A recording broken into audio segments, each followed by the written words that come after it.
Hi all, നമ്മൾ ഇന്ന് exam എഴുതാൻ പോവാണ്. അപ്പോൾ അതിൻ്റെ മുമ്പ് ഇമ്പോർട്ടൻ്റ് ആയിട്ടുള്ള കുറച്ച് ക്വസ്റ്റ്യൻസ് ജസ്റ്റ് ഒന്ന് ഡിസ്കസ് ചെയ്ത് പോവാം. നിങ്ങൾ ഓൾറെഡി എല്ലാം പഠിച്ചു വെച്ചിട്ടുണ്ടാവുമെന്ന് അറിയാം, എന്നാലും അതിൽ ഇമ്പോർട്ടൻ്റ് ആയിട്ടുള്ള കുറച്ച് ക്വസ്റ്റ്യൻസ് ഞാൻ ഒന്ന് പറയാം. നിങ്ങൾ അതൊന്ന് നന്നായിട്ട് ശ്രദ്ധിച്ചു വേണം എക്സാമിന് പോകാൻ കേട്ടോ. ഓക്കെ, അപ്പോൾ നമുക്ക് ഒന്നാമത്തെ ക്വസ്റ്റ്യൻ നോക്കാം. ഒന്നാമത്തെ ക്വസ്റ്റ്യൻ ഇതാ അവിടെ കാണുന്നുണ്ട്. English medium Malayalam medium question ഉണ്ട്, ഫിഗർ ഇവിടെ ഉണ്ട് കേട്ടോ. ഞാൻ ക്വസ്റ്റ്യൻ ഒന്ന് വായിക്കാം. ചിത്രത്തിൽ കോണ് angle A is equal to 30 degree. ഈ ചിത്രത്തിലെ ഈ കോണ് 30 ഡിഗ്രി ആണ്. അതേപോലെ ബി ഡി ഇ എഫ്, ഈ ബി ഡി ഇ എഫ് എന്ന് പറഞ്ഞാൽ ഇതെന്താണ്? ഒരു സമചതുരാണ്. അതിന്റെ പരപ്പളവ് 144 ചതുരശ്ര സെന്റിമീറ്റർ ആണ് കേട്ടോ. ഇതിന്റെ പരപ്പളവ് വരുന്നത്, ഈ പരപ്പളവ് 144 ചതുരശ്ര സെന്റിമീറ്റർ ആണ്. ഓക്കെ, അത്രയും കാര്യങ്ങൾ നമുക്ക് പറഞ്ഞിരിക്കുന്നു. ഈ സ്ക്വയറിന്റെ ഏരിയ 144 ആണ്. ഇനി നമുക്ക് കണ്ടെത്താൻ പറഞ്ഞത് ഇതവിടെ ഈ ട്രയാങ്കിൾ ഇല്ലേ, എ ബി സി എന്ന് പറഞ്ഞ ട്രയാങ്കിൾ ത്രികോണം. ഈ ത്രികോണത്തിന്റെ എന്ത് കണ്ടെത്തണം? ചുറ്റളവ് കണ്ടെത്തണം. ഓക്കെ, ചുറ്റളവ് കണ്ടെത്തണമെങ്കിൽ ഈ ലെങ്ത്തുകളൊക്കെ നമ്മൾ എന്ത് ചെയ്യണം? കൂട്ടണം കേട്ടോ. ഈ ലെങ്ത് കൂട്ടണം. അപ്പോൾ എങ്ങനെ ചെയ്യാൻ നോക്കാം. അപ്പോൾ നമുക്ക് അറിയുന്ന കാര്യം എന്ന് പറയുന്നത്, എല്ലാവരും ഈ ഫിഗർക്ക് നോക്കാം. ഇതിന്റെ പരപ്പളവ് അല്ലെങ്കിൽ ഏരിയ എത്രയാണ്? 144 ചതുരശ്ര സെന്റിമീറ്റർ. അപ്പോൾ ഒരു സമചതുരത്തിന്റെ പരപ്പളവ് 144 ആണെങ്കിൽ അതിന്റെ ഒരു സൈഡ് എത്ര വരും? അതിന്റെ റൂട്ട് എടുത്താൽ മതി. 144 റൂട്ട് എന്ന് പറയുന്നത് എത്ര വരും? 12 വരും. അപ്പൊ ഈ നാല് സൈഡും എത്ര വരും? 12 വരും. ഞാൻ അതൊന്ന് ചിത്രത്തിൽ മാർക്ക് ചെയ്യാൻ പോവാണ്. ഈ സൈഡ് എത്ര വന്നു? 12. ഓക്കെ, അതേപോലെ തന്നെ ഈ സൈഡ് എത്ര വരും? 12. ഈ സൈഡും 12, ഈ സൈഡും വന്നു 12. അപ്പൊ ഈ നാല് സൈഡും കിട്ടി. ഓക്കെ, ഇനി ഞാൻ ബാക്കി കണ്ടെത്താൻ പോവാണ്. ബാക്കി കണ്ടെത്താൻ വേണ്ടി ഇവിടെ നോക്കുക. ഈ ആംഗിൾ 30 ഡിഗ്രി ആണ്. അങ്ങനെയാണെങ്കിൽ ഈ ആംഗിൾ എന്താ വരിക? 60 അല്ലേ വരിക? ഈ ആംഗിൾ 90. അതേപോലെ ഇതൊരു മട്ട ത്രികോണാണ്. അപ്പൊ ഇത് 30 ആണെങ്കിൽ ഇവിടെ വരുന്ന ഈ ആംഗിൾ എന്ത് വരും? 60 ഡിഗ്രി വരും. അപ്പോൾ 30, 60, 90 എന്ന് പറഞ്ഞ ഒരു റൈറ്റ് ട്രയാങ്കിൾ തന്നെ വരും. അങ്ങനെയാണ് ഇത് 60 ആണെങ്കിൽ ഇത് എന്ത് വരും? 30 ഡിഗ്രി വരും. ഓക്കെ, ഇവിടെ ഈ റൈറ്റ് ട്രയാങ്കിളിൽ 30 ഡിഗ്രിയുടെ ഓപ്പോസിറ്റ് ഇവിടെ എത്ര വന്നു? 12 ഡിഗ്രി വന്നിരിക്കുന്നത്. അങ്ങനെയാണെങ്കിൽ ഈ 60 ഡിഗ്രിന്റെ ഓപ്പോസിറ്റ് ഇവിടെ എന്ത് കിട്ടും? ഓക്കെ, നമുക്കറിയാം അതിന്റെ എങ്ങനെ കണ്ടെത്തേണ്ടതെന്നുള്ളതൊക്കെ. ഇങ്ങനെ ഒരു 30, 60, 90, 30, 60, 90 ആണ് കോണുകൾ എന്നുണ്ടെങ്കിൽ വശങ്ങളുടെ അംശബന്ധം എന്ത് വരും? 1:√3:2 ആണെന്നൊക്കെ നമുക്കറിയാം. ഓക്കെ, ഇപ്പൊ നമ്മൾ എഴുതലുണ്ട്. ഇവിടെ എക്സ് കൊടുക്കുകയാണെങ്കിൽ ഇവിടെ എന്ത് വരും? √3x എന്ന് വരും, അല്ലെങ്കിൽ x√3 എന്നൊക്കെ എഴുതലുണ്ട്. അല്ലെങ്കിൽ ഇവിടെ എന്ത് വരും? 2x. എല്ലാത്തിന്റെയും കൂടെ എന്ത് ചെയ്ത് കൊടുത്തു? ഒരു x ആഡ് ചെയ്ത് കൊടുത്തു. ഓക്കെ, ഇനി നമ്മളോട് പറഞ്ഞ കാര്യം 30ന്റെ ഓപ്പോസിറ്റ് എത്ര? 12 ആണ്. 30ന്റെ ഓപ്പോസിറ്റ് 12 ആണെങ്കിൽ ഈ ഒന്നാകുമ്പോൾ ഇവിടെ 1√3, എക്സ് ആകുമ്പോൾ x√3. അപ്പൊ 12 ആകുമ്പോൾ 60ന്റെ ഓപ്പോസിറ്റ് എന്ത് വരും? 12√3 വരും. അതേപോലെ 90ന്റെ ഓപ്പോസിറ്റ് എന്ത് വരും? 2x എന്നാണ്. അപ്പൊ ഇവിടെ 2 × 12 എന്ത് വരും? 24 വരും. നമ്മുടെ ക്ലാസ്സിൽ ഡീറ്റെയിൽ ആയിട്ട് ചെയ്ത ക്വസ്റ്റ്യൻ ആണ്. ഓക്കെ, ഇനി ഞാൻ അത് ഈ ഫിഗറിലൊന്ന് അടയാളപ്പെടുത്താൻ പോവാ. ഇവിടെ നോക്കാം. 30യുടെ ഓപ്പോസിറ്റ് നമുക്ക് എത്ര കിട്ടി? 12 കിട്ടി. ഞാൻ അത് മാർക്ക് ചെയ്തിട്ടുണ്ട്. 60യുടെ ഓപ്പോസിറ്റ് എനിക്ക് കിട്ടിയത് 12√3. അപ്പൊ ഞാൻ അതൊന്ന് മാർക്ക് ചെയ്യുമ്പോൾ 12√3 എന്ന് വന്നു. അതേപോലെ 90യുടെ ഓപ്പോസിറ്റ് നമുക്ക് എന്താ കിട്ടിക്കുന്നത്? 24 കിട്ടിയിട്ടുണ്ട്. അപ്പൊ 90യുടെ ഓപ്പോസിറ്റ് ഞാൻ 24 കൊടുത്തു. ഓക്കെ, നമ്മൾ ഈ റൈറ്റ് ട്രയാങ്കിൾ ആണ് ഇപ്പൊ കൺസിഡർ ചെയ്തത്. ഇനി അടുത്ത നമ്മൾ ഏത് റൈറ്റ് ട്രയാങ്കിൾ കൺസിഡർ ചെയ്യണം? ഈ ഒരു റൈറ്റ് ട്രയാങ്കിളും കൂടി കൺസിഡർ ചെയ്യാൻ പോവാ. അപ്പോൾ ഇതിന്റെ ഈ സൈഡും കൂടി കിട്ടും. അപ്പൊ നമുക്ക് എല്ലാതും കൂടി ആഡ് ചെയ്താൽ ഉണ്ടാവും ചുറ്റളവാവും. എന്നാൽ അതൊന്ന് നോക്കാം. ഞാൻ ചെയ്യാൻ പോണത് ഈ റൈറ്റ് ട്രയാങ്കിൾ, അതും കോണുകൾ എത്ര തന്നെയാണ് നമുക്കറിയാം. 30, 60, 90 ആണ്. അപ്പൊ വശങ്ങളുടെ അംശബന്ധം 1:√3:2 തന്നെ വരും. നമ്മൾ എക്സ് ഒക്കെ കൊടുക്കുകയാണെങ്കിൽ x√3 2x എന്നൊക്കെ കൊടുക്കാൻ കഴിയും. ഇവിടെ ഒരു ചെറിയ കാര്യം നമ്മൾ ശ്രദ്ധിക്കേണ്ടത്, ഇവിടെ 30ന്റെ ഓപ്പോസിറ്റ് ആണ് നമുക്ക് തന്നിക്കുന്നത്. ശ്രദ്ധിക്കാം, 30ന്റെ ഓപ്പോസിറ്റ് അല്ല തന്നിക്കുന്നത്. നമുക്ക് ആരുടെ ഓപ്പോസിറ്റ് ആണ്? 60ന്റെ ഓപ്പോസിറ്റ് ആണ് ആര് കിടക്കുന്നത്? 12 കിടക്കുന്നത്. അപ്പോൾ നമ്മൾ ഈ ഇക്വേഷനിൽ കൊടുക്കുമ്പോൾ 60ന്റെ താഴെ വേണം ആരെ കൊടുക്കാൻ? 12നെ കൊടുക്കാൻ കേട്ടോ. അത് ശ്രദ്ധിക്കണം. അപ്പൊ ഇവിടെ x√3 എന്ന് പറയുന്നത് ഇവിടെ ആരായി? 12 ആയി. അപ്പൊ നമുക്ക് ആരെ കണ്ടെത്തണം? എക്സിനെ കണ്ടെത്തണം. x√3 12 ആവുകയാണെങ്കിൽ ആരെ കണ്ടെത്തണം? എക്സിനെ കണ്ടെത്തണം. എന്നാ നമുക്കറിയാം. അപ്പൊ നമ്മൾ ഇങ്ങനെ ചെയ്യും. x√3 എന്ന് പറയുന്നത് ആരായി? 12 ആയി. അങ്ങനെയാണെങ്കിൽ x എന്ത് വരും? ഈ × √3 അപ്പുറത്ത് കൊണ്ടുപോയാൽ √3 വരും. 12/√3 എന്ന് വരും. നമ്മൾ ഈ ചാപ്റ്റർ ഡീറ്റെയിൽ ആയിട്ട് പഠിച്ചിട്ടുണ്ട്. താഴെ √3 വന്നാൽ നമ്മൾ എന്ത് ചെയ്യണം? 12/√3ന്റെ കൂടെ മേലെയും താഴെയും റൂട്ട് കൊണ്ട് മൾട്ടിപ്ലൈ ചെയ്യണം. മേലെ റൂട്ട്, താഴെ റൂട്ട് വന്നാൽ എന്ത് ചെയ്യണം? താഴെ പോയിന്റ് വന്നാൽ എന്ത് ചെയ്യണം? താഴെ ഒരു ഭിന്നസംഖ്യ അല്ലെങ്കിൽ ഫ്രാക്ഷൻ വന്നാൽ എന്ത് ചെയ്യണം എന്നൊക്കെ നമ്മൾ ഡീറ്റെയിൽ ആയിട്ട് പഠിച്ചിട്ടുണ്ട്. ഓക്കെ, അപ്പൊ ഇത് ചെയ്യുമ്പോൾ എങ്ങനെ വരും? 12√3 മേലെ വരും, താഴെ √3 എന്താവും? 3 ആവും. നമുക്ക് ആരൊക്കെ കട്ട് ചെയ്ത് കളയാം? 12നും 3നെയും കട്ട് ചെയ്ത് കഴിഞ്ഞാൽ 4√3 എന്ന് ആൻസർ വരും. ഓക്കെ, കൺഫ്യൂഷൻ ഒന്നും ഇല്ല വിചാരിക്കുന്നു. അപ്പൊ എക്സിന്റെ വാല്യൂ എന്താ വന്നത്? 4√3. അങ്ങനെയാണെങ്കിൽ നമ്മൾ ഈ ഫിഗറിൽ ഈ മട്ട ത്രികോണമായിരുന്നു നമ്മളിപ്പോ നോക്കിയിരുന്നത്. അപ്പോൾ 30 എന്ന് പറയുന്നത് 30ന്റെ ഓപ്പോസിറ്റ് ആണ് എക്സ് വന്നത്. അപ്പോൾ എക്സിന്റെ വാല്യൂ നമുക്ക് 4√1 വന്നു. അപ്പൊ 30ന്റെ ഓപ്പോസിറ്റ് നമുക്ക് എന്ത് കൊടുക്കാൻ കഴിയും? 4√3 എന്ന് കൊടുക്കാൻ കഴിയും. 30ന്റെ ഓപ്പോസിറ്റ് എന്ത് വന്നു? 4√3. അങ്ങനെയാണെങ്കിൽ ഇവിടെ നമ്മൾ ഇതിലേക്ക് തന്നെ പോവാണ്. എക്സ് എന്നുള്ളത് 4√3 വന്നു. അപ്പൊ എക്സിന്റെ അവിടെ ഞാൻ എന്ത് കൊടുത്തു? 4√3 കൊടുത്തു. അങ്ങനെയാണെങ്കിൽ 90ന്റെ ഓപ്പോസിറ്റ് വരുന്നത് 2x ആണ്. എക്സിനെ നമ്മൾ എന്തുകൊണ്ട് മൾട്ടിപ്ലൈ ചെയ്യണം? 2 കൊണ്ട് മൾട്ടിപ്ലൈ ചെയ്യണം. അപ്പൊ ഞാൻ ഈ 4√3 എന്തുകൊണ്ട് ഗുണിക്കാൻ പോവാണ്? 2 കൊണ്ട് ഗുണിക്കാൻ പോവാണ്. അപ്പോൾ 4നെ 2 കൊണ്ട് ഗുണിച്ചാൽ എന്താവും? 8 വരും. പിന്നെ ആ √3 അങ്ങനെ തന്നെ ഇടാം. ഓക്കെ, 8√3 വന്നു. അപ്പൊ 90ന്റെ ഓപ്പോസിറ്റ് ഞാൻ കൊടുക്കേണ്ടത് എന്താണ്? 90ന്റെ ഓപ്പോസിറ്റ് 8√3 എന്നും കൊടുക്കാം. അപ്പൊ നമുക്ക് ഈ ത്രികോണത്തിന്റെ ചുറ്റുമുള്ള എല്ലാ അളവുകളും കിട്ടിയിട്ടുണ്ട്. ഇനി ഇതൊക്കെ പാടെ കൂട്ടാന്നുള്ളതാണ് നമ്മൾ ചെയ്യേണ്ട കാര്യം. ഓക്കെ, നമുക്ക് ആരിനൊക്കെ കൂട്ടണം നോക്കാം. ഇവിടെ ഇതാ 12 ഉണ്ട്, രണ്ടാമത്തെ ഒരു 12 ഉണ്ട്, നമ്പർ പിന്നെ 24 ഉണ്ട്. ഈ 3 നമ്പേഴ്സ് ഉണ്ട്. അതേപോലെ 4√3, 8√3, 12√3 ഇതെല്ലാം കൂടെ പ്ലസ് ചെയ്യാൻ പോവാണ്. ഞാൻ അതൊന്ന് എഴുതാം. 12 + 12 + 24 + 4√3 + 8√3 + 12√3. ഓക്കെ, അത് ചെയ്യുമ്പോൾ ഈക്വൽ ടു 12 + 12 24 ആവും. +24 എന്ന് പറയുമ്പോൾ എന്തായി? 48 ആയി. ഓക്കെ, അപ്പൊ ഇത് 48 വന്നു, നമ്പർ 48 വന്നു. ഇനി √3 ഉള്ള കുറച്ച് ടേംസ് ഉണ്ട്. ഇവിടെ 4√3 ഉണ്ട്, അതേപോലെ 8√3 ഉണ്ട്, 12√3 ഉണ്ട്. ഇവിടെ 4ഉം 8ഉം കൂടി ആഡ് ചെയ്താൽ 4ഉം 8ഉം കൂടി ആഡ് ചെയ്താൽ 12 ആയി. അപ്പൊ 12√3 എന്ന് വരും. 12√3 12√3 കൂടി ആഡ് ചെയ്താൽ 24√3 എന്ന് വരും. ഓക്കെ, അപ്പൊ ആ ടേം എന്തായി? 24√3 എന്നായി. ഓക്കെ, നമ്മൾ ഇങ്ങനെ ഇടുന്നത് ഒരു വൃത്തിയില്ല. അപ്പൊ നമ്മൾ എന്ത് ചെയ്യും? √3ന്റെ വാല്യൂ കൊടുക്കണം അടുത്ത സ്റ്റെപ്പിൽ. √3ന്റെ വാല്യൂ നമുക്ക് അറിയാം എന്താണ്? 1.73 അല്ലേ? അപ്പൊ 48 + 24 × √3ന് പകരം നമ്മൾ എന്ത് കൊടുക്കാണ്? 1.73 കൊടുക്കാണ് കേട്ടോ. ഈക്വൽ ടു 48 + ഈ 24 × 1.73 എന്ത് വരും നോക്കാം. ഓക്കെ, ഞാൻ ഒന്നുകൂടെ സൈഡിൽ മൾട്ടിപ്ലൈ ചെയ്യുന്നുണ്ട്. 1.73 മൾട്ടിപ്ലൈ ചെയ്യാൻ നമ്മൾ പോയിന്റ് ഒഴിവാക്കിയിട്ട് 173 × നമ്മൾ 24നെ മൾട്ടിപ്ലൈ ചെയ്യുന്നു. 24 ഈക്വൽ ടു മൾട്ടിപ്ലൈ ചെയ്യുമ്പോൾ 4 × 3 12 വന്നു, റിമൈൻഡർ 1. 7 × 4 28ഉം 1ഉം 29, റിമൈൻഡർ 1 വരും, റിമൈൻഡർ 2 വരും.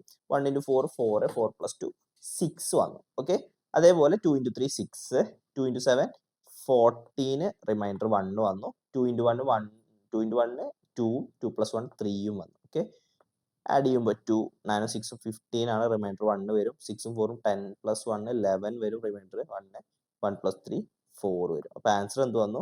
41.52. ഓക്കെ, അപ്പോൾ ഈ 24 × 1.73 എന്ന് പറയുന്നത് 41.52 എന്ന് വന്നു. ഇനി ഇത് രണ്ടും നമ്മൾ ആഡ് ചെയ്ത് നോക്കണം. ഓക്കെ, 48ഉം 41.58ഉം ആഡ് ചെയ്താൽ 48 കൂടെ 41 ആഡ് ചെയ്താൽ 88ഉം 89.52 സെന്റിമീറ്റർ വരും. ആരുടെ ചുറ്റളവ്? ഈ ട്രയാങ്കിൾ അല്ലെങ്കിൽ ഈ ത്രികോണത്തിന്റെ ചുറ്റളവ്. ഓക്കെ, ഈ ഒന്നാമത്തെ ക്വസ്റ്റ്യൻ കൺഫ്യൂഷൻ ഒന്നും ഇല്ല വിചാരിക്കുന്നു. ഇങ്ങനെയാണെങ്കിൽ നമുക്ക് രണ്ടാമത്തെ ക്വസ്റ്റ്യനിലേക്ക് പോവാം. രണ്ടാമത്തെ ക്വസ്റ്റ്യൻ, ഓക്കെ, ഒരു ക്വസ്റ്റ്യൻ, ഇമ്പോർട്ടൻറ്റ് ക്വസ്റ്റ്യൻ ആണ് ഇത്. ഓക്കെ, അപ്പൊ ഈ ക്വസ്റ്റ്യനിൽ ചിത്രത്തിൽ O എന്ന് പറയുന്നത് സർക്കിളിന്റെ സെന്റർ ആണ്. ഈ O എന്ന് പറയുന്നത് സർക്കിളിന്റെ സെന്റർ ആണ്. അതേപോലെ തന്നെ അവിടുത്തെ സെൻട്രൽ ആംഗിൾ അല്ലെങ്കിൽ കേന്ദ്രത്തിലത്തെ കോണി നമുക്ക് എത്ര തന്നു? 100 ഡിഗ്രി തന്നു. ഓക്കെ, അങ്ങനെയാണെങ്കിൽ ഞാൻ നിങ്ങളോട് ചോദിക്കുകയാണ്, ഇവിടുത്തെ കോൺ എത്ര വരും? നമുക്കറിയാം 100ന്റെ നേരെ പകുതി എത്ര വരും? 50 ഡിഗ്രി എന്ന് വരും. അതിലൊന്നും ആർക്കും കൺഫ്യൂഷൻ ഇല്ല വിചാരിക്കുന്നു. ഓക്കെ, ഇനി അതേപോലെ നമുക്ക് ഇവിടെ ഒരു കാര്യം കൂടി പറഞ്ഞു തന്നിട്ടുണ്ട്. ഈ വൃത്തത്തിന്റെ ആരം എത്രയാണ്? ആരം എന്ന് പറയുന്നത് R എന്ന് പറയുന്നത് 10 സെന്റിമീറ്റർ. അതും കൂടി തന്നിട്ടുണ്ട്. അങ്ങനെയാണെങ്കിൽ നമ്മളോട് കണ്ടെത്താൻ പറഞ്ഞത് A ക്വസ്റ്റ്യൻ ആംഗിൾ A കാണാനായിരുന്നു. 50 നമുക്ക് ആൻസർ കിട്ടിയിട്ടുണ്ട്. B ക്വസ്റ്റ്യൻ ഈ BC എന്ന് പറഞ്ഞ ഈ സൈഡിന്റെ എന്ത് കണ്ടെത്തണം? ലെങ്ത് കണ്ടെത്തണം. നമുക്കറിയാം ഒരു വൃത്തവും അതേപോലെ അതിൻ്റെ ഉള്ളിലൊരു ത്രികോണം ഇങ്ങനെ വരികയാണെന്നുണ്ടെങ്കിൽ നമ്മൾ പേര് കൊടുത്തിരുന്നു എ ബി സി എന്ന് പറഞ്ഞിട്ട് ഇങ്ങനെ ഒരു വൃത്തവും അതിൻ്റെ ഉള്ളിൽ ഒരു ത്രികോണം സർക്കിളും ട്രയാങ്കിളും വരികയാണെന്നുണ്ടെങ്കിൽ എന്റെ ഓപ്പോസിറ്റ് ഉള്ള സൈഡ് കണ്ടെത്താനുള്ള ഇക്വേഷൻ നമുക്കറിയായിരുന്നു 2r സൈൻ എ എന്നും അതേപോലെ ബിന്റെ ഓപ്പോസിറ്റ് ആണുള്ളത് 2r സൈൻ ബി, സിന്റെ ഓപ്പോസിറ്റ് എന്താണ് 2r സൈൻ സി. ഇവിടെ ഈ ചിത്രം എന്ന് പറയുന്നത് അതേപോലെ തന്നെ നടക്കുന്നത്. നമുക്ക് ഈ ബി സി കണ്ടെത്തുക പറഞ്ഞാലേ പറഞ്ഞാൽ ഈ എന്റെ ഓപ്പോസിറ്റ് ഉള്ള ഈ സൈഡ് കണ്ടെത്തലല്ലേ നമ്മൾ ചെയ്യേണ്ടത്. അപ്പൊ നമ്മുടെ ഇക്വേഷൻ എന്താണ്? 2r ഈക്വൽ ടു 2r അല്ല, ഈ ബി സി ആണ് നമുക്ക് കണ്ടെത്തേണ്ടത്. ബി സിന്റെ ഇക്വേഷൻ എന്താണ്? 2r സൈൻ എ എന്ന് വരും. 2r സൈൻ എ എന്ന് വരും. അപ്പൊ 2 ഇൻറ്റു ആർ എന്നുള്ളടത്ത് ആരെ നമുക്കറിയാം ക്വസ്റ്റ്യൻ തന്നത് 10 ആണ്. ആർ എന്നുള്ളടത്ത് നമ്മൾ എന്ത് കൊടുക്കും? 10 എന്ന് കൊടുത്തു. ഇൻറ്റു സൈൻ എ എന്ന് പറയുമ്പോൾ സൈൻ 50 കൊടുക്കും. ഓക്കെ, സൈൻ 50 കൊടുത്തു. അപ്പൊ 2 ഇൻറ്റു 10 എന്ന് പറയുന്നത് എത്ര വന്നു? 20. ഇനി സൈൻ 50യുടെ വാല്യൂ നമുക്ക് ക്വസ്റ്റ്യനിൽ തന്നെ തന്നിട്ടുണ്ട്. 0.76 ആണ് ക്വസ്റ്റ്യൻ തന്നിട്ടുണ്ട്. അത് ജസ്റ്റ് കൊടുത്താൽ മതി, 0.76. ഇനി ഇത് മൾട്ടിപ്ലൈ ചെയ്യാന്നുള്ളതാണ്. നമ്മൾ എന്ത് ചെയ്തു? ഈ 0.76 നമ്മൾ പോയിന്റ് ഒഴിവാക്കി എഴുതുമ്പോൾ 76 നടത്തി. 76 ഇൻറ്റു 20 കൊണ്ട് മൾട്ടിപ്ലൈ ചെയ്യുന്നത്. അപ്പോൾ ഞാൻ 2 കൊണ്ട് മൾട്ടിപ്ലൈ ചെയ്യണം, ലാസ്റ്റ് 0 ആഡ് ചെയ്യാം. അപ്പോൾ 6 ഇൻറ്റു 2 12 വന്നു, റിമൈൻഡർ 1. 7 ഇൻറ്റു 2 14 പ്ലസ് 1 എന്ത് വരും? 15 വരും. ഓക്കെ, അപ്പോൾ 152 വന്നു. ഒരു 0 ആഡ് ചെയ്യാനുണ്ട്, 0 ആഡ് ചെയ്തു. ഇനി നമുക്ക് കിട്ടിയ ആൻസർ 1520 ആണ്, 1520. നമ്മൾ എത്ര പോയിന്റ് മാറ്റിയിടണം? ഇവിടെ നോക്കുക, ഇവിടെ പോയിന്റിന് ശേഷം എത്ര നമ്പർ ഉണ്ട്? 2 നമ്പറാണ്. അപ്പൊ ഇങ്ങോട്ട് എത്ര പോയിന്റ് മാറ്റിയിടണം? ഇവിടെ 2 പോയിന്റ് മാറ്റിയിട്ടാൽ ഇവിടെ കറക്റ്റ് നമ്മളെ പോയിന്റ് വരുന്നത് 15.20 വരും. ബി സിയുടെ ലെങ്ത് കേട്ടോ, സെന്റിമീറ്റർ എഴുതി കൊടുത്താൽ എ ക്വസ്റ്റ്യൻ ആൻസറും ആയി, അതേപോലെ ബി ക്വസ്റ്റ്യൻ ആൻസറും ആയി. ഇതിൽ കൺഫ്യൂഷൻ ഒന്നും ഇല്ല വിചാരിക്കുന്നു. ഇത് ഇമ്പോർട്ടന്റ് ക്വസ്റ്റ്യൻ ആണ് കേട്ടോ. ഇനി നമുക്ക് ചെയ്യാനുള്ളത് മൂന്നാമത്തെ ക്വസ്റ്റ്യൻ ആണ്. മൂന്നാമത്തെ ക്വസ്റ്റ്യൻ, ഇങ്ങനത്തെ ഒരു ക്വസ്റ്റ്യൻ നമ്മൾ ഉറപ്പായിട്ടും ശ്രദ്ധിക്കണം. 5 മാർക്കിന് ഷുവർ ആയിട്ട് ഈ ഒരു ക്വസ്റ്റ്യൻ എന്തായാലും ഉണ്ടാവും കേട്ടോ. അപ്പോൾ നമ്മളെ എന്താ പറയുക, angle of elevation, angle of depression, അതേപോലെ മേൽക്കോണും കീഴ്ക്കോണൊക്കെ വെച്ചിട്ട് ചെയ്യാനുള്ള ക്വസ്റ്റ്യൻ ആണ്. അപ്പോൾ ഈ ക്വസ്റ്റ്യനിൽ ചെറിയൊരു ട്രിക്ക് ഞങ്ങൾക്ക് പറഞ്ഞിട്ടുണ്ട്. അത് ഓർത്ത് വെക്കുക. അത് എപ്പോഴാണ് യൂസ് ചെയ്യാമെന്ന് ഞാൻ പറയും, അത് കൃത്യമായിട്ട് ശ്രദ്ധിക്കണം. നമ്മൾ മിസ്റ്റേക്ക് ഒന്നും വരുത്തരുത്. ഓക്കെ, ഇവിടെ പറയുന്ന കാര്യം, എ മാൻ 1.6 മീറ്റേഴ്സ് ടോ, ഒരു മനുഷ്യൻ, അയാളെ ഹൈറ്റ് എത്രയാണ്? 1.6 മീറ്റർ ആണ്. അയാളെ ഹൈറ്റ് പറയുന്നുണ്ടെങ്കിൽ നമ്മൾ ചിത്രം വരക്കുമ്പോൾ ആരെ വരക്കണം? അയാളെ വരക്കണം എന്നുള്ളതൊക്കെ നമ്മൾ മുന്നേ പറഞ്ഞ കാര്യമാണ്. അയാൾ standing at the edge of A river bank, ഒരു പുഴയുടെ തീരത്ത് ആൾ നിൽക്കുകയാണ്. ഒരു 1.6 മീറ്റർ ഉള്ള ആള് പുഴയുടെ തീരത്ത് നിൽക്കുകയാണ്. അതേപോലെ പുഴയുടെ അപ്പുറത്തെ സൈഡിൽ എന്തുണ്ട്? ഒരു ട്രീ ഉണ്ട്. ആ ട്രീന്റെ മുകളിലേക്ക് അയാൾ നോക്കുകയാണ്. അതിനുശേഷം അയാൾ എന്ത് ചെയ്യുന്നുണ്ട്? അയാൾ ആ നിന്നോടത്ത്, ആ റിവർ ബാങ്കിന്റെ ആ നിന്നോടത്തുന്ന ആൾ എന്ത് ചെയ്യാണ്? ഒരു 20 മീറ്റർ ബാക്കിലേക്ക് മൂവ് ചെയ്യാണ്. എന്നിട്ട് ആൾ എന്ത് ചെയ്യാണ്? ആ ട്രീന്റെ ടോപ്പിക്ക് തന്നെ നോക്കുക. അപ്പൊ ആ ചിത്രം വരയ്ക്കൽ നമുക്ക് അറിയുന്ന കാര്യമാണ്, എന്നാലും ഞാൻ ഇവിടെ നിന്ന് വരക്കുന്നുണ്ട്, ഇമ്പോർട്ടന്റ് ആണ് കേട്ടോ. ചിത്രം ഞാൻ വരക്കാൻ പോവാ. ആദ്യം നമ്മൾ എന്ത് വരക്കണം? നമ്മൾ പറഞ്ഞു, ഫസ്റ്റ് എന്ത് വരക്കണം? നമുക്ക് ഇതൊക്കെ വേണമെങ്കിൽ നമ്മളെ ഭൂമി അല്ലെങ്കിൽ നമ്മളെ ഗ്രൗണ്ട് ഫ്ലോർ വേണം. ഓക്കെ, പിന്നെ ഇവിടെ പറഞ്ഞു, ഇവിടെ റിവർ ഉണ്ട് എന്ന് പറഞ്ഞു. അപ്പൊ ഞാൻ ചെറിയ പോർഷൻ നമ്മൾ എന്തായിട്ട് എടുക്കണം?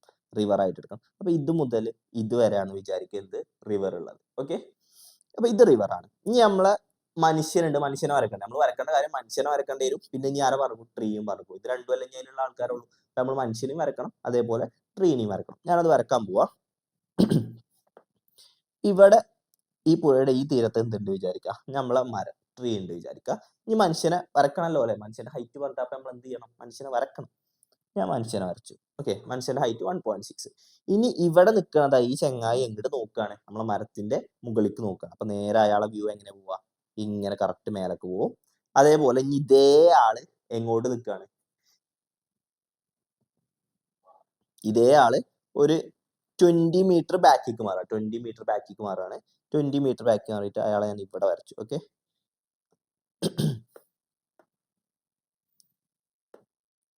20 മീറ്റർ ബാക്ക് വരച്ചിട്ട് അയാളെ ഞാൻ ഇവിടെ വരച്ചു. സെയിം ഹൈറ്റ് ആയിരിക്കും. ഇനി നമ്മൾ അയാളെ ഇങ്ങോട്ട് നോക്കണം. ഇവിടെ നിന്നിട്ട് ആളെ ഇങ്ങോട്ട് തന്നെ നോക്കുന്നത്, ഈ ട്രീന്റെ ടോപ്പിക്ക് തന്നെയല്ലേ നോക്കുന്നത്. അയാളെ വ്യൂ അങ്ങനെ പോയി. അതിലൊന്നും ഡൗട്ടില്ല വിചാരിക്കുന്നു. ഇനി നമ്മൾ ഇതിൽ മാർക്ക് ചെയ്യേണ്ട കാര്യങ്ങൾ ശ്രദ്ധിക്കുക. അതാ ക്വസ്റ്റ്യൻ ഒന്നും കൂടി നോക്കുക. മാർക്ക് ചെയ്യേണ്ട കാര്യങ്ങൾ, മനുഷ്യന്റെ ഹൈറ്റ് ആണ് 1.6, അത് മാർക്ക് ചെയ്യണം. അപ്പൊ നമ്മൾ ഈ ലെങ്ത് ഒക്കെ എന്ത് വരും?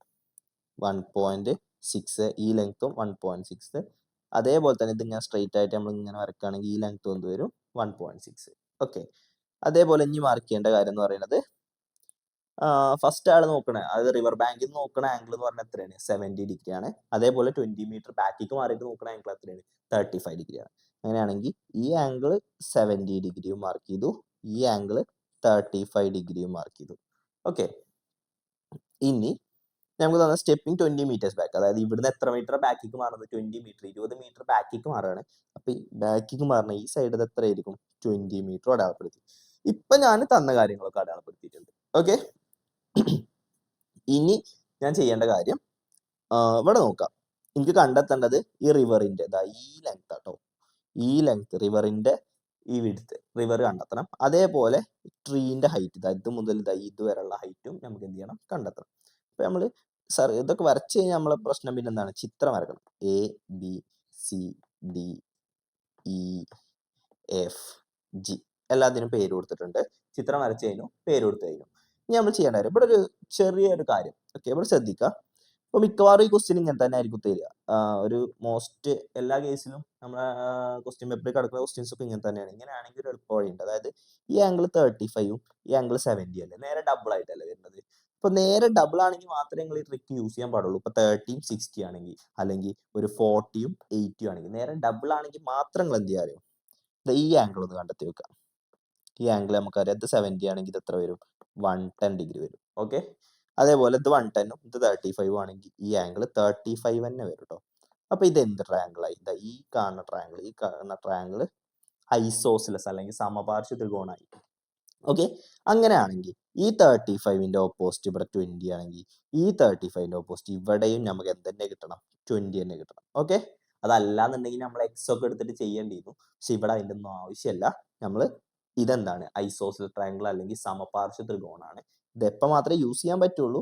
ഇത് ഡബിൾ ഈ കോണുകൾ എന്താവണം? ഡബിൾ ആവുന്ന കേസിൽ മാത്രമേ ഇത് യൂസ് ചെയ്യാൻ പറ്റുള്ളൂ കേട്ടോ. അപ്പൊ ഇത് 20 വന്നു. 20 വന്നു കഴിഞ്ഞാൽ ഇനി നമ്മൾ ചെയ്യേണ്ട കാര്യം, നമുക്ക് കണ്ടെത്തേണ്ട ലെങ്ത് എന്ന് പറയുന്നത് ഈ ലെങ്ത്തും കണ്ടെത്തണം, ഈ ലെങ്ത്തും കണ്ടെത്തണം. അതിന് നമുക്ക് ഏത് ട്രയാംഗിൾ യൂസ് ചെയ്താൽ മതി? ഈ റൈറ്റ് ട്രയാംഗിൾ യൂസ് ചെയ്താൽ പോരെ? ഈ ലെങ്ത് നമുക്ക് 20, അതായത് ഹൈപ്പോട്ടിന്യൂസ് കർണം നമുക്ക് എത്രയാണെന്ന് അറിയാം? 20 അറിയാം. നമുക്ക് എതിർവശവും കണ്ടെത്തണം, അതേപോലെ എന്ത് കണ്ടെത്തണം? സമീപവശവും കണ്ടെത്തണം. ഇപ്പൊ ഞാൻ ഉപയോഗിക്കാൻ പോണ ത്രികോണം എന്ന് പറയുന്നത് മട്ടത്രികോണം. നമ്മുടെ ത്രികോണത്തിന്റെ പേര് GEF ആണ്. GEF എന്ന് പറഞ്ഞ മട്ടത്രികോണമാണ് ഞാൻ യൂസ് ചെയ്യാൻ പോണത്. അപ്പോൾ മട്ടത്രികോണം GEF യൂസ് ചെയ്യുകയാണെന്നുണ്ടെങ്കിൽ നമ്മൾ നോക്കുക, ഇവിടെ നമ്മൾ 70യുടെ ഓപ്പോസിറ്റ് സൈഡ് കണ്ടെത്തണം. നമുക്ക് ഏത് സൈഡ് അറിയാം? ഹൈപ്പോട്ടിന്യൂസ് കർണം അറിയാം. എതിർവശം കണ്ടെത്തണം, കർണം അറിയാം. അപ്പൊ എതിർവശവും കർണമാണെങ്കിൽ നമ്മൾ എടുക്കേണ്ട ഇക്വേഷൻ ഏതാണെന്ന് നമുക്കറിയാം? സൈൻ ആണ്. ഓക്കെ, അപ്പൊ ഞാൻ സൈൻ കൊടുക്കാൻ പോവാണ്. സൈൻ ഇവിടെ കോൺ എത്രയാണ്? 70 ആണ്. സൈൻ 70 ഈക്വൽ ടു, സൈൻ 70ന്റെ വാല്യൂ നമുക്ക് ക്വസ്റ്റ്യൻ പേപ്പറിൽ തന്നിട്ടുണ്ടാവും. സൈൻ 70ന്റെ വാല്യൂ എന്ന് പറയുന്നത് 0.93 ആണ് കേട്ടോ. സൈൻ 70ന്റെ വാല്യൂ 0.93 ആണ്. ക്വസ്റ്റ്യൻ പേപ്പറിൽ തരുമ്പോൾ ടെൻഷൻ അടിക്കേണ്ട കാര്യമൊന്നുമില്ല. സൈൻ 70ന്റെ വാല്യൂ നമ്മൾ 0.93 കൊടുത്തു. അടുത്തത് സൈനിന്റെ ഇക്വേഷൻ കൊടുക്കാം. സൈനിന്റെ ഇക്വേഷൻ എന്താണ്? എതിർവശം ബൈ കർണം, ഓപ്പോസിറ്റ് സൈഡ് ബൈ ഹൈപ്പോട്ടിന്യൂസ് ആണ്. അപ്പൊ ഇവിടെ നമ്മൾ ഈ ഫിഗറിൽ നോക്കുക, 70ന്റെ ഓപ്പോസിറ്റ് സൈഡ് ഇവിടെ ആരാണ്? FE ആണ്. ഓപ്പോസിറ്റ് സൈഡ് ആരാണ്? FE ആണ്. ഹൈപ്പോട്ടിന്യൂസ് എത്രയാണ്? 20 ആണ്. നേരെ ഡയറക്റ്റ് കൊടുത്താൽ മതി. ഞാൻ കൊടുക്കാൻ പോവാ. സൈൻ 70 എന്നുള്ളത് FE ബൈ 20 കൊടുത്തു, ഈക്വൽ ടു എത്രയാണ്? 0.93 ആണ്. അങ്ങനെയാണെങ്കിൽ FE ഡയറക്റ്റ് കണ്ടെത്തി കൂടെ? ഈ ബൈ 20നെ ഇങ്ങോട്ട് കൊണ്ടുപോയാൽ ഇൻറ്റു 20 ആണ്. 20 ഇൻറ്റു 0.93 എന്ന് വരും. ഇത് മൾട്ടിപ്ലൈ ചെയ്ത് കഴിഞ്ഞാൽ നിങ്ങൾക്ക് കിട്ടാൻ പോണ വാല്യൂ എന്ന് പറയുന്നത് നമുക്ക് ചെയ്ത് നോക്കാം. 93നെ നമ്മൾ 2 കൊണ്ട് മൾട്ടിപ്ലൈ ചെയ്യണം. 3 ഇൻറ്റു 2 6 വരും. 9 ഇൻറ്റു 2 18 വരും. പിന്നെ നമ്മൾ 20 കൊണ്ട് മൾട്ടിപ്ലൈ ചെയ്യണം. അപ്പോൾ ഞാനൊരു 0 കൂടി ആഡ് ചെയ്ത് കൊടുത്തു. ഒരു പോയിന്റ് ഇട്ട് കൊടുത്താൽ എത്ര പോയിന്റ് മാറ്റണം? 2 പോയിന്റ് മാറ്റിയതുപോലെ 18.60 വരും. ഓക്കെ, അപ്പൊ ഈ ലെങ്ത് 18.6 വന്നു. ഓക്കെ, ഇനി അതേപോലെ നമുക്ക് ഈ ലെങ്ത്തും കൂടിയാണ് കണ്ടെത്താനുള്ളത്. ഈ ലെങ്ത് കണ്ടെത്തണമെങ്കിൽ നമ്മൾ എന്താ ചെയ്യുക? ഇത് 70ന്റെ എതിർവശമാണ്, അല്ല കർണം അല്ല. ഏത് വശമാണ്? സമീപവശം, അഡ്ജസൻറ്റ് സൈഡ് അല്ലേ അല്ലേ? അപ്പോൾ അഡ്ജസൻറ്റ് സൈഡ് കണ്ടെത്തണമെങ്കിൽ അഡ്ജസൻറ്റ് സൈഡും ഇവിടെ നമുക്ക് അറിയുന്നത് ഹൈപ്പോട്ടിന്യൂസ്, അഡ്ജസൻറ്റ് സൈഡ് ഹൈപ്പോട്ടിന്യൂസ്, അതായത് സമീപവശം കർണമാണ് അറിയുന്നത്. അപ്പൊ നമ്മൾ യൂസ് ചെയ്യേണ്ട ഇക്വേഷൻ ആരാണ്? കോസ് ആണ് കേട്ടോ. നമ്മൾ യൂസ് ചെയ്യേണ്ട ഇക്വേഷൻ കോസ് ആണ്. അപ്പൊ കോസ് 70 എടുക്കണം. ഈ ജി ഇ എഫ് എന്ന് പറഞ്ഞ മട്ടത്രികോണത്തിൽ തന്നെ നമ്മൾ എടുക്കാൻ പോണ ഇക്വേഷൻ കോസ് ആണ്. അപ്പോൾ കോസ് 70 ഈക്വൽ ടു കോസ് 70ന്റെ വാല്യൂ 0.34 ആണ്. ഓക്കെ, അടുത്തത് കോസിന്റെ ഇക്വേഷൻ കൊടുക്കുക. സമീപവശം ബൈ കർണം. ഇവിടെ ഫിഗറിൽ നോക്കിയാൽ മതി. 70ന്റെ സമീപവശം ഇവിടെ എന്താണ്? GE ആണ്. കർണം ഇവിടെ എത്രയാണ്? 20 ആണ്. ഡയറക്റ്റ് കൊടുക്കുക. ഓക്കെ, കോസ് 70 0.34 എഴുതി. GE ബൈ സമീപവശം എന്നുള്ളത് എന്ത് കൊടുത്തു? GE ബൈ കർണം ഇവിടെ എത്രയാണ്? 20. ഓക്കെ, ഈക്വൽ ടു 0.34 കൊടുത്തു. അങ്ങനെയാണെങ്കിൽ GE എന്താ വരിക? ഇവിടെ ഈ ബൈ 20 എന്നുള്ളത് അങ്ങോട്ട് പോകുമ്പോൾ ഇങ്ങോട്ട് വരുമ്പോൾ എന്താവും? ഇൻറ്റു 20 എന്നാവും. അപ്പോൾ 20 ഇൻറ്റു അതായത് 20 ഇൻറ്റു 0.34 എന്ന് വരും. മൾട്ടിപ്ലൈ ചെയ്ത് കഴിഞ്ഞാൽ നിങ്ങൾക്ക് കിട്ടാൻ പോണ ആൻസർ ഇവിടെ ചെയ്ത് നോക്കാം. 34 ഇൻറ്റു 2 ചെയ്താൽ 4 8 2 3 6 68 വരും. ഇവിടെ നമ്മൾ 0 ആഡ് ചെയ്യാണ്ട്. അപ്പം ആൻസർ കിട്ടാൻ പോകുന്നത് 6.80 എന്ന് വരും. ഓക്കെ, അപ്പം നമ്മളെ ഈ ഡിസ്റ്റൻസ് 6.80 എന്ന് വന്നു. ഇനി നമുക്ക് കാണേണ്ടുന്നത് നമ്മളെ റിവറിന്റെ വിഡ്ത്ത് ആയിരുന്നു. റിവറിന്റെ വിഡ്ത്ത് എന്ന് പറയുന്നത് അവിടെ കിട്ടിയ ലെങ്ത് 6.80 ആണ്. റിവറിന്റെ വിഡ്ത്ത് നിങ്ങൾ എന്ത് കൊടുക്കണം? 6.80 മീറ്റർ എന്ന് കൊടുക്കുക. അതേപോലെ നമുക്ക് ഈ ട്രീന്റെ ഹൈറ്റ്, മരത്തിന്റെ ഉയരം കണ്ടെത്തണമെങ്കിൽ ആരൊക്കെ ആഡ് ചെയ്യണം? ഈ 18.6ഉം 1.6ഉം കൂടി എന്ത് ചെയ്യണം? ആഡ് ചെയ്യണം. ഓക്കെ, അപ്പൊ എന്താ വരാം നോക്കാം. 18.6 പ്ലസ് 1.6 വരും. ആഡ് ചെയ്യുമ്പോൾ 6 പ്ലസ് 6 12, റിമൈൻഡർ എന്ത് വരും? 1 വരും. ഇവിടെ പോയിന്റ് ഇട്ട് കൊടുത്തു. 1 പ്ലസ് 8 9ഉം 9 പ്ലസ് 1 10ഉം 0 കൊടുത്തു. റിമൈൻഡർ 1. അപ്പൊ എന്ത് വരും? 20.2. അപ്പൊ നമ്മളെ ട്രീന്റെ ഹൈറ്റ് എന്ത് വന്നു? 20.2. അപ്പോൾ ക്വസ്റ്റ്യനിൽ ഡൗട്ട് ഒന്നും ഇല്ല വിചാരിക്കുന്നു. ഇനി നമ്മൾ ചെയ്യാൻ പോണത് കോർഡിനേറ്റ്സിന്റെ ക്വസ്റ്റ്യൻ ആണ്. ഇത് നിങ്ങൾക്ക് ദിനുസാർ എടുക്കും കേട്ടോ. എങ്ങനെ അയച്ച് പോസ് ചെയ്തോ? അല്ല, നിങ്ങൾ എന്താ അറിയാം, ഇങ്ങനത്തെ ക്വസ്റ്റ്യൻസ് അതായത് എന്നെ ക്വസ്റ്റ്യൻസ് സാറിന് കൊടുക്കാൻ ഞാൻ കട്ട് ചെയ്തു. ഇനി ഒന്നുകൂടി പറയാം. അടുത്ത ക്വസ്റ്റ്യൻസ് അല്ല ചെയ്യാണ്ട് ഒരു ടോപ്പിക് ഒരു ചാപ്റ്റർ ആയിട്ടുള്ളൂ. അടുത്ത ക്വസ്റ്റ്യൻ തിരുസാറ ചെയ്യുന്നത്